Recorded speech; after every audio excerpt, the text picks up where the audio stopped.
คือมันทุกสุขภาพสักชาติมันทุกขนาดไหนในช่วงนั้นlàทุกที่จะการทำได้ไปเอาลาเรียนนาการรู้ก็แต่เรื่องนี้นะที่ใช้สร้างสรรค์เรียนรู้ให้มากสุขภาพเราเปลี่ยนอ่ะแต่ยังยอมทำสิ่งแอบรู้ตัวให้สำหรับการที่จะรางวัลสังกัดបាទថ្ងៃនេះគឺជាថ្ងៃបើកវិស្សមការនៅសាលាក្លូនដូងហើយក៏មានការចែករង្វាន់បាទមានការចែករង្វាន់សម្រាប់សិស្សប្រកែទៅតាមថ្នាក់ដែរការចូលរួមជាបងជួយពីថវិកាជាមួយនឹងស្មារតីការដុតណាហើយទី4គឺក្រុមបាទនេះគឺជា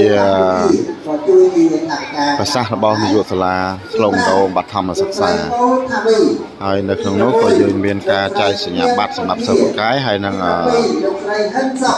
រង្វាន់បាទនេះគឺជារង្វាន់សម្រាប់សិស្សប្រកែលោកស្រីទឹកមុខទី10លោកស្រីព្រំសញ្ញាទី11លោកទីបាត់ឌី